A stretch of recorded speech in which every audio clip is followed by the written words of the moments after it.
Hello guys, this is Mr. Music Fan here. Welcome back. So before I get into a album review of Nirvana's compilation album Incesticide, excuse me, I just want to address something really quick, and that is I'm deciding I'm going to scrap both my Nevermind and Bleach reviews entirely and redo them. And the whole reason to that is that there's too long. At least I feel that they're too long.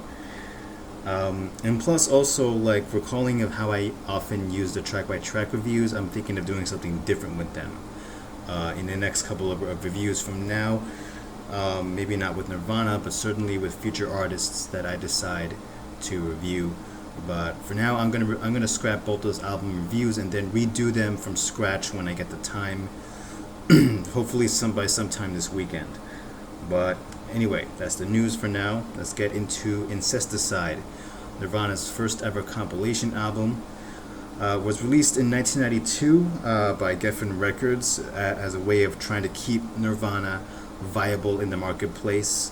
Throughout 91 and all of 1992, Nirvana had been touring heavily, extremely heavily, since the release of Nevermind, which really catapulted them unexpectedly to the utmost heights of fame and success, and uprooting the mostly dormant Seattle grunge scene into the mainstream in ways that it never had been before.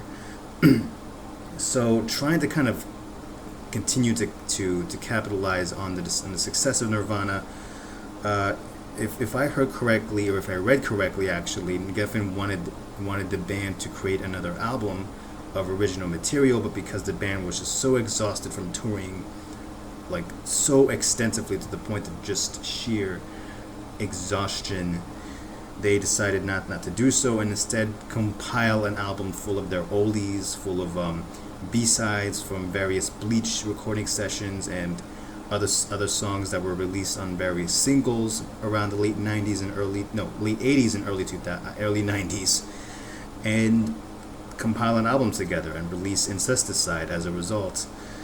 And as far as compilation albums is concerned, I mean, right now, for me at least, this is a pretty darn good one, if you ask me. A lot of the cuts that were picked for this for Incesticide, for this release, are pretty darn good. Songs like Dive, Sliver, what are the other songs here? Well, I have on my iPod. Turnaround, also a good one. Molly's Lips, that one I particularly really like. Son of a Gun.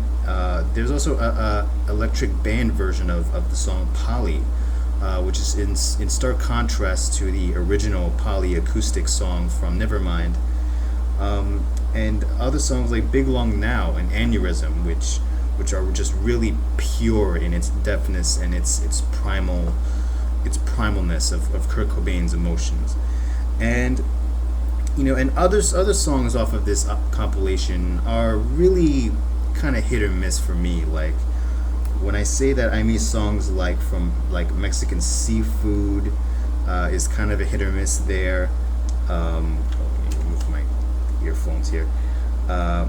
Been a Son, while it is a good song, it's really still kind of hit or miss for me over there. Beeswax, it's really good, but it's, again, like the other songs, another hit and miss there.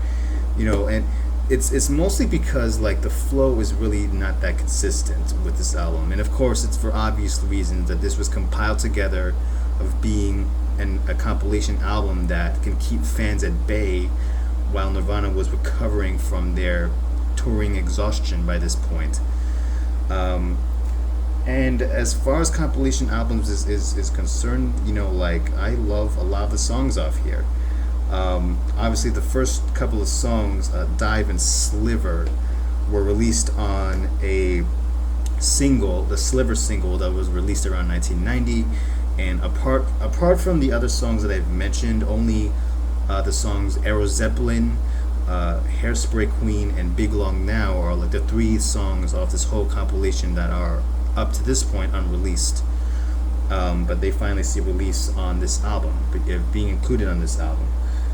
So among my personal favorite songs off this compilation has to be, of course, Sliver, the single that was released that had the only accompanying video to this compilation album, which I really love. I love the video. Just having the band in Kurt Cobain's garage, they're messing around, and of course a young Francis Bean Cobain is there, which is just simply awesome. And other favorites of mine include Turn Around, which is a cover from Devo. They did a really fantastic job of covering this song. I just love how humorous and very free-flowing Kurt Cobain is on his performance on here. Not just guitar playing wise, but just in terms of his performance on here. It's just top-notch. Molly's Lips is another good one. It's also another cover from a band called the Vaselines, which Kurt Cobain reported to be a really big fan of. Son of a Gun. The only part I don't like about that song is when it starts with the very noisy, short but very noisy feedback starting with the song, and it goes like and it's like, ow, that hurts my ears. But it doesn't take away from the rest of the song for me. And the new wave version of Polly, which is more essentially a band version with electric guitars, is really darn good, I have to say. I can't quite decide which of the two Pollys I find personally better for me, either the original acoustic one or the more electric one, but it varies based on my mood on which of those two. One especially special to mention for me is the song Big Long Now, which was recorded during the sessions for Bleach. And it's unique for me because it paints a really stark, vivid picture of Kurt Cobain and his upbringing in Seattle, Washington, Aberdeen. And I'm not entirely sure if he wrote this song from the perspective of his upbringing with his parents divorcing. But even if that's not the case, this song really paints a very stark and very vivid picture of isolation and feeling lonely, and it's very pure and genuine. And I happen to think that every time I listen to this song, I can't help but think of Kurt Cobain. I know it's a depressing picture, but Kurt Cobain just sitting alone in a corridor and just yeah, it's not a nice picture to think about, but it's always the one that always comes into my mind. And Aneurysm, when I heard it the first time, was really darn awesome. I just love the power of that riff on the song off of Aneurysm. Although for me personally, I prefer the version on With the Lights Out, the rough version of that one, because Kurt Cobain's scream is just so primal. It's more primal in that version than it is here, but this version on Incesticide is still really good.